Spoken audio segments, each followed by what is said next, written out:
Baik, Iwabillah. Siapakah Dajjal? Dajjal ini lahir di Samirah dan dia diberi nama Samiri karena lahir di Samirah. Nah, kenapa disebut Samiri? Karena lahir di Samirah. Dia lahir 100 tahun sebelum Nabi Musa diutus. Dan Allah Subhanahu wa taala memberikan kelebihan kepadanya. Yang pertama, dia diberikan umur panjang. Ya, yang zara umru ila yamsah, ila akhir zaman. Ya, dia ditangguhkan ajalnya sampai akhir zaman. Yang kedua, dia memiliki kecerdasan di atas akal jenius rata-rata umat manusia. Jadi sejenius apapun umat manusia yang normal, dia 60 tahun di atasnya. Sehingga penemuan-penemuannya, kecanggihan berpikirnya, kedewasaannya jauh di atas manusia. Rata-rata manusia normal. Yang ketiga, dia memiliki kemampuan sihir yang luar biasa. Apapun sihir yang selama ini kita saksikan, tidak ada yang mampu mengalahkan sihir dia. Sehingga saking luar biasa sihir yang dia miliki, seolah-olah orang mengenalnya selevel dengan Tuhan. Karena apapun yang semestinya menjadi perbuatan Tuhan, Dajjal bisa melakukannya. Nah, ini saking hebatnya sihir Dajjal.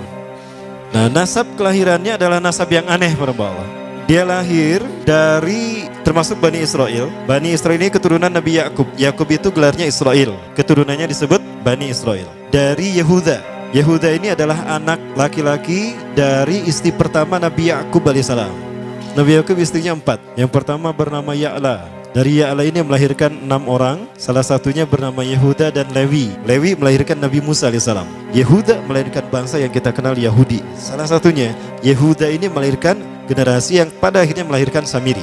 Ya, kalau Rahil istri yang kedua, dan ini istri yang paling dicintai oleh Nabi Yakub, melahirkan 2 anak, Bunyamin dan Nabi Yusuf. Nabi Yusuf dan Bunyamin. Yang lainnya juga sama melahirkan 2 anak. Kahit dari Ya'la melahirkan 2 anak, Dam dan Naftali. Ya. Anak tertua dari Nabi Yakub dari istri pertama bernama Raubin. Nah, dari Yehuda inilah lahir Samiri. Nah, ayah dan ibunya, kakek dan nenek Samiri ini adalah para penyembah berhala. Karena Samirah saat itu terkenal penyembah berhala. Ayahnya ini lahir dari proses perzinahan adik dan kakak, incest. Adik dan kakak berzina, lahir ayahnya. Adik dan kakak berzina, lahir ibunya. Jadi ayah dan ibunya ini lahir dari proses yang haram. Dan ketika ibunya menstruasi, disetubuhi sama ayahnya. Jadi itu peluangnya dari 2000 persetubuhan dalam keadaan menstruasi, 1 bisa jadi. Karena menurut penelitian medis juga bahwa darah kotor tidak menghalangi terjadinya fertilisasi, tidak menghalangi terjadinya reproduksi manusia. Jadi tetap pembuahan ovum oleh sperma bisa terjadi walaupun ada dalam medium darah kotor, menstruasi. Nah, ketika itulah hamil dan lahirlah Samiri. Rasulullah SAW menyebutkan dalam Musnad Imam Ahmad, ayah dan ibu Dajjal ini melewati perkawinannya selama 30 tahun tanpa melahirkan seorang anak pun. Dan di tahun ke-30 pernikahannya melahirkan Dajjal, melahirkan Samiri. Kelahirannya ini akan menjadi petaka bagi kedua orang tuanya. Dia adalah orang yang paling sedikit manfaatnya dan paling banyak keburukannya bagi manusia, terutama bagi kedua orang tuanya. Bahkan ketika dia lahir, alam semesta menolak kelahirannya. Dordar gelap, hujan badai, petir, itu terjadi di malam di mana Samiri dilahirkan. Seolah-olah alam menolak kehadirannya. Nah, sejak lahir sampai usia 5 tahun dia tidak netek sama ibunya. Kebayang, 5 tahun air susu ASI tidak ditetekkan. Itu yang menyebabkan terjadinya kanker payudara. Maka ibunya pun meninggal gara-gara kanker payudara ini. Nah, ibunya meninggal gara-gara itu. Terbukti apa yang disabdakan Rasulullah. Kelahirannya menjadi petaka bagi kedua orang tuanya. Begitu pula ayahnya, maka ayahnya menjadi single parent. Nah, kemudian di tahun yang kelima, sejak lahir sampai 5 tahun, kenapa dia menetek pada ibunya? Karena kerjanya tidur melulu. Disebut mati, dia bernafas dan cuma berdetak. Disebut hidup, dia tidak bergerak. Antara hidup dan mati, la yamutu wa la yahya. Nah, maka di usia ke-5 tahun, nah ini terjadi peristiwa yang menarik. Apa itu? Samiri bangun dari tidurnya di tengah malam dan tidak ada orang yang menyadari Samiri bangun. Dia merangkak dan pindah ke berhala yang terbesar. Nah, dia pindah ke pangkuan berhala terbesar, tidur di sana. Dan ternyata ketika berada di berhala terbesar tadi, ya buang air kecil dan buang air besar. Besoknya itu adalah hari pemujaan kepada dewa-dewa mereka, bangsa Samirah. Apa yang terjadi? Ketika terjadi ritual pemujaan tadi, maka sang raja yang dipertuhankan oleh kaumnya mencium sesuatu yang tidak enak. Bapaknya Samiri ini adalah tokoh agama paganisnya. Pas dilihat, kaget sang raja. Ternyata itu pesing berasal dari pantatnya si Samiri yang ada di pangkuan berhala terbesar. Marah murka tuh sang raja. Itu anak kamu, kenapa ada di situ? Kurang ajar kamu, ya telah menghina Tuhan kita. Kenapa kamu pindahkan anak kamu ke situ? Oh tidak Tuhan, saya tidak memindahkannya. Bagaimana saya bisa menghina Tuhan saya? Lalu siapa yang memindahkannya? Kan dia lumpuh. Nah, sekali lagi, kehadirannya menjadi petaka bagi kedua orang tuanya. Akhirnya raja marah dan ayahnya dipenjara. Selama ayahnya tidak bisa membuktikan penghinaan tadi, maka ayahnya dihukum mati. Pada akhirnya ayahnya pun dihukum mati. Ya, sedikit manfaat bagi kedua orang tuanya. Maka kemudian dia hidup pelihara oleh sang raja. Dan pas di usia dia 5 tahun itu, Allah menimpakan murkanya kepada bangsa Samirah yang sudah kelewat batas, maksiat, dan sudah tidak ada toleransi dari Allah untuk mereka hidup di bumi. Maka Allah perintahkan malaikat Jibril menghabisi mereka. Maka bangsa Samirah itu pun diratakan. Si Samiri karena masih balita, ya Allah selamatkan dia lewat malaikat Jibril. Diselamatkan dia dan ditempatkanlah di pulau entah berantah. Ada yang menyebutkan pulau ini berada di Laut Yaman dan pulau ini dinamakan Pulau Socotra. Pulau Socotra ini adalah pulau yang berada di ujung Jazirah Arab. Nah, ini Pulau Socotra. Ini pulau tempat di mana Dajjal atau Samiri dibesarkan sejak 5 tahun sampai usia 100 tahun. Ya, dari usia 5 sampai 100 tahun dia tinggal di Pulau Socotra ini. Nah, Pulau Socotra ini adalah pulau yang berada di kawasan Yaman. Pulau yang memiliki banyak keunikan luar biasa. UNESCO sempat ingin menjadikannya keajaiban yang ke-8. Kan ada 7 keajaiban dunia ya. Yang ke-8-nya tadinya ini. Namun karena dia terkait dengan Samiri Dajjal, maka banyak negara yang menentangnya, terutama negara-negara yang menjadi pengikut Dajjal. Maka pada akhirnya pulau ini dirahasiakan. Nah, sebetulnya pulau ini unik kalau kita ingin berekreasi ke sana. Namun karena posisi yang terpencil, jarang orang mengikutinya. Para wisatawan jarang mengunjunginya. Padahal sesuatu unik, termasuk binatang dan penghuninya tuh unik-unik. Pohonnya unik. Dunia menyebutnya pulau ini dengan pulau julukan dari pulau alien hingga pulau neraka. Ada juga yang menyebutkan The Jekyll Island. Pulau Jekyll Island itu bahasa barat, kalau bahasa kitanya Pulau Dajjal. Ya, sama dengan Pulau Sedir ya. Itu juga The Jekyll Island. Nah, Pulau Socotra kaya dengan flora dan fauna yang unik hingga saat ini belum ditemukan di tempat lain. Jadi tidak ada flora dan fauna yang ada di pulau ini yang ada di pulau lain di seluruh dunia. Hanya ada di pulau ini. Makanya di pulau inilah Allah ciptakan satu binatang yang unik juga, yang disebut dengan jasasa. Jasasa, binatang jasasa itu artinya mata-mata. Tajassa yatajassu tajassusan wa jasasatan, artinya pemata-mata, spy. Binatang ini bertumbuh besar, dhahmatun kabirah tughatti jismaha asy-sya'r hatta la nastati' an nafariqa ayna wajhu wa ayna dubru. Tubuhnya besar, dipenuhi dengan bulu, sehingga saking penuhnya bulu kita tidak bisa membedakan mana dubur mana wajah. Yang menghadap itulah wajah. Baik, karena itu pulau ini pernah dicalonkan sebagai salah satu dari 7 keajaiban dunia yang baru ya. Nah, baik, ini contohnya nih. Saya perlihatkan keajaiban dan keunikan. Ini adalah padang pasir di Pulau Socotra. Ini burung, salah satu jenis burung yang bisa kita jumpai di Socotra. Dan ini kepiting unik, kepiting Pulau Socotra.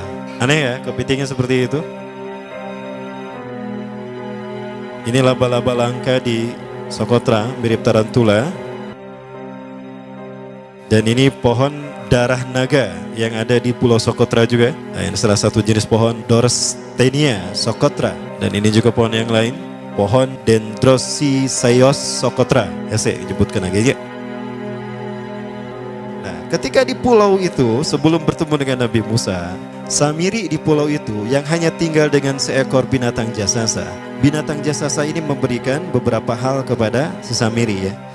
Allah Azza wa Jalla menciptakan binatang berbicara yang bernama jasasa. Dia di mana lahirnya, ajalnya, matinya sama dengan ajal Dajjal. Begitu pula muncul dan menghilangnya. Binatang inilah yang mengajarkan akidah tauhid kepada Samiri muda. Pelajaran ini kononnya ditulis oleh Jibril alaihissalam dalam bentuk panel-panel atau prasasti. Isi prasastinya panel 1 yang ditulis oleh malaikat Jibril, panel 1 itu berisi kalimat la ilaha illallah, tidak ada Tuhan selain Allah. Ini dijelaskan oleh binatang jasasa. Yang kedua, panel kedua berkata Allahu wahid la syarikalah. Allah Maha Esa, tidak ada sekutu bagi Allah. Itu dijelaskan juga oleh binatang jasasa ini. Nah, binatang jasasa ini sekali lagi dia bertubuh besar. Kategorinya adalah kelasnya itu mamalia, genusnya mamalia. Cuma saya tidak tahu nama spesiesnya apa. Pada tahun 2017, akhir dari bulan Agustus di Filipina ditemukan binatang seperti ini. Ciri-ciri binatang ini nyaris sempurna seperti ciri-ciri binatang jasasa yang disebutkan Rasulullah terkait dengan binatang yang memata-matai Dajjal. Tubuhnya penuh dengan bulu.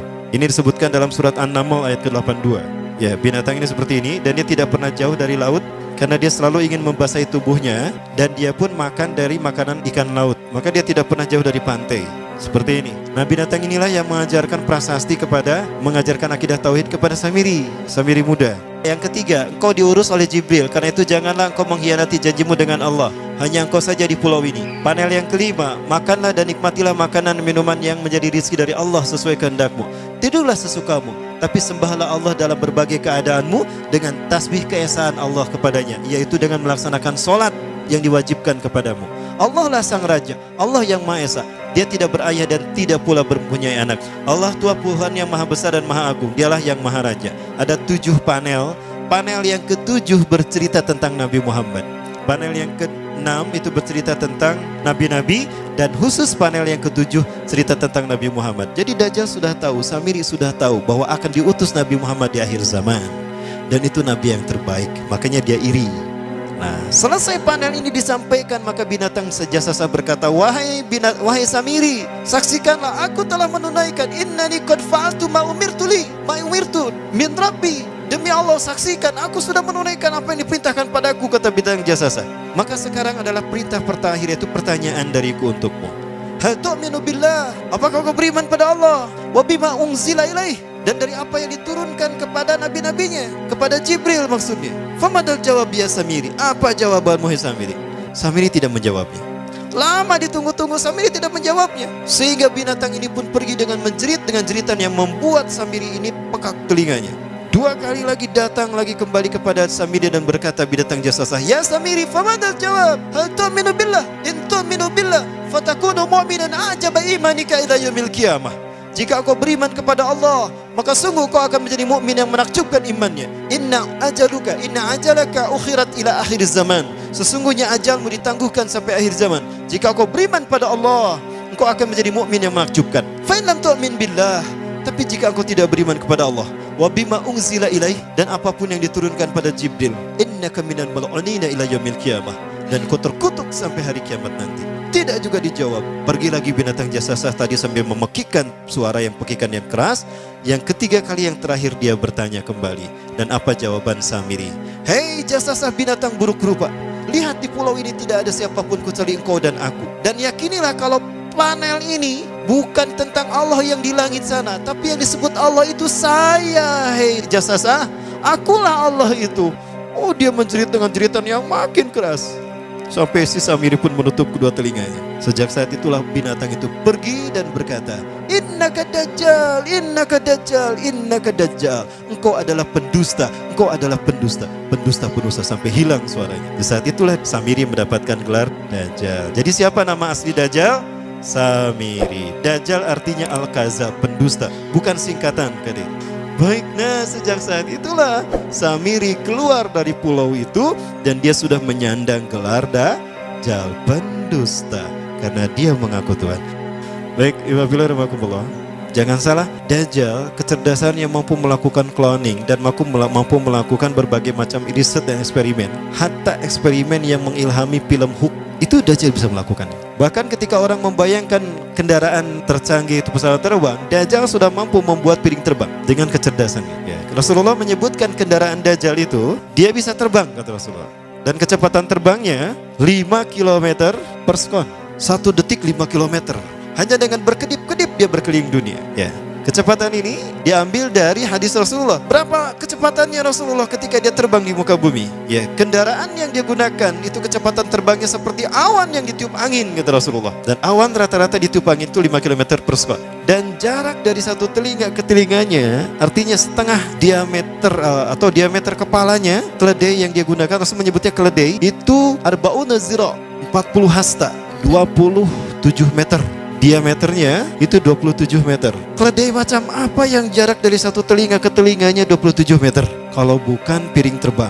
Ini bisa 24 meter kan? 27 meter, bisa tidak? Bisa, dan kecepatannya pun sama. Dan pernah meninggalkan jejak Cop Circle di Yogyakarta. Nah, Cop Circle itu adalah jejak UFO yang menjadi isyarat instruksi bagi para pelaku konspirasi dunia. Siapa? Para kalangan Illuminati.